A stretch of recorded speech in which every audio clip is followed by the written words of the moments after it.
Nessa aula, como a gente sempre fala para vocês, anota na tampa da fonte qual é o defeito. Então, essa fonte aqui ela tem um defeito bem interessante. Ela liga a placa-mãe, mas a placa-mãe não envia o sinal de vídeo. Então, vou mostrar para vocês. A gente está com uma tomada nossa de segurança, só que eu esqueci o simulador de painel. Vou ligar ela aqui. Se você ver, a fonte está funcionando. A luz aqui do power da fonte acendeu, o ventilador da fonte está girando, mas a placa-mãe não bipa e não manda o sinal de vídeo. Então nós vamos dar uma verificada o porquê que isso está acontecendo agora. Não vou insistir em manter a fonte ligada na placa-mãe, porque pode ser que a gente cometa alguma falha e a placa-mãe venha a se queimar. Eu vou desconectar da placa-mãe e a partir de agora a gente vai usar os nossos testadores e multímetro e o conhecimento para consertar essa fonte. Esse aqui é um dos testadores que a gente costuma usar para testar a fonte, ver se ela está em bom funcionamento. Então nós ligamos aqui, note que acendeu todos os LEDs, o Power Good, o 3,3, os 5 volts, o 12 volts, só que isso aqui é só um resistor ligado em série com um LED. Então se a fonte de 12 volts, por exemplo, estiver dando só 10 volts, o LED vai acender. Para saber qual é a verdadeira tensão que nós temos nas saídas, a gente vai usar o multímetro e vamos testar cada linha. Então aqui eu vou testar a linha de 5 volts, deu 5,04. Testar a de 12 volts, 12,06. Vamos testar agora a de 3,3 volts, então testamos direto aqui no conector. Vou pegar um conector mais vazio aqui.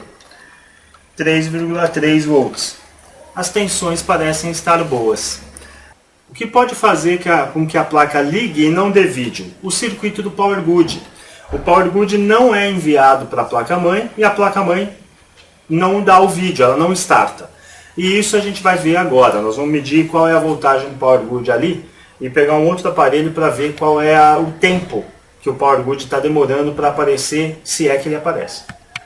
Nós vamos medir qual é a voltagem do Power Good. Então, o Power Good, o pino do Power Good, ele fica, aqui é a trava, ele fica do outro lado da trava. Você conta, são 8 pinos. Por acaso, é o fio cinza nessa fonte. Mas nem sempre é o fio cinza, então tente se acostumar, tente pegar uma descrição da pinagem do soquete aqui do ATX. Pela pinagem você vai ver que ele é o 8º pino. Então, por acaso é cinza, vamos medir lá, ele está dando 3,14 volts. Bom, o Power Good ele é como se fosse um nível lógico, ou ele é 0, ou ele é 1. No caso do TTL, vamos dizer assim, uma tecnologia digital, que você vai aprender no nosso curso de eletrônica, o nível 1 para essa fonte seria 5 volts. Então 3,1 volts ou abaixo de 4 volts e meio, a placa-mãe não entende como sendo Power Good ok, como sendo nível lógico 1 na saída do Power Good. Nós fomos seguindo os pinos, os fios do circuito do Power Good, da saída Power Good, para descobrir qual era o circuito ou qual é o local de origem do sinal Power Good. Então a gente seguiu o fio, chegamos nesse CI, é o 2005Z, e ele sai do pino 9 desse CI. Não tem nenhum circuito, não tem nenhum componente intermediário entre esse CI e o conector da fonte ATX. Não tem nada, ou seja, esse CI é o responsável pelo Power Good. Agora eu vou mostrar para vocês o datasheet desse CI que a gente pegou na internet. Esse aqui é o datasheet desse componente, é o CI 2005Z. Então nós pegamos o datasheet pela internet, é claro que tem mais informações do que isso, mas o nosso objetivo nesse momento é ver a pinagem dele, que é para ver como é que ele produz os Power Good, o sinal de Power Good. Então, entra 3,3 volts no pino 3, entra 5 volts no pino 4 e entra 12 volts no pino 6. E vai sair o sinal do Power Good pelo pino 9 desse CI. Bom, se está saindo uma tensão incorreta aqui, um nível lógico incorreto aí no pino 9, é porque este CI pode estar com defeito. Não tem nenhum circuito elétrico, nenhum componente eletrônico após o pino 9, ele vai direto para a placa-mãe. Se ele não está saindo 4,5 volts ou mais, é esse CI que está com defeito. Para chegar à conclusão de que esse CI está com defeito, a gente fez da seguinte maneira. Nós medimos as saídas no conector da fonte ATX e também medimos as saídas, as entradas, no caso de 3,3, de 5 volts e de 12 volts, no CI, direto nos terminais do CI. E percebemos que ele está realmente chegando 3,3, 5 volts e 12 volts. No datasheet a gente viu como é a ligação interna, como é que ele gera o Power Good. Ele se baseia exclusivamente nessas 3 voltagens para sair o sinal do Power Good. Ou seja, se ele não está conseguindo enviar 4,5 volts ou mais pelo pino 9, que é a saída do Power Good, é o CI que está com defeito e ele tem que ser substituído. Você vai ter que prestar atenção no datasheet, porque é assim, esse CI ele é o 2005Z. A gente pegou um outro datasheet do 2005 AT.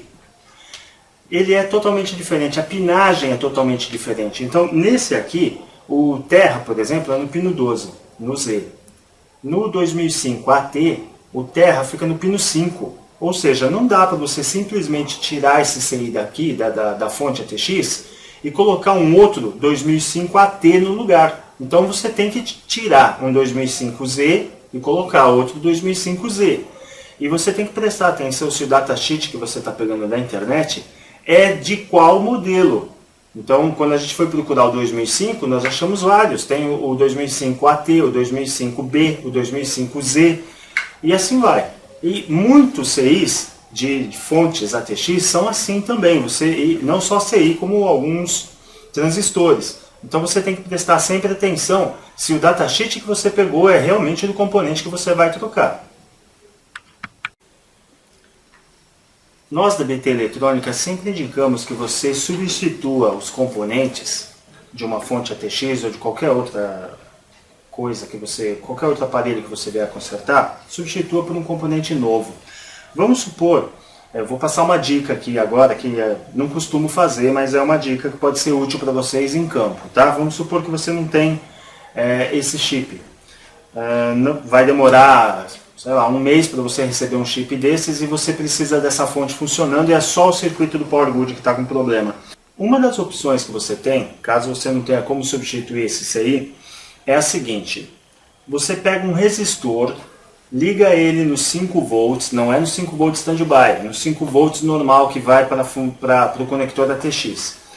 Você pega esse resistor, coloca ele na linha de 5 volts e liga na saída do CI, na saída do Power Good do CI.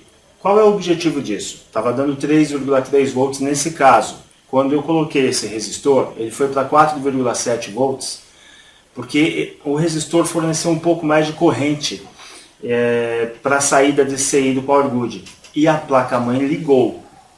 Tem uma outra opção aí que eu vou te falar em seguida.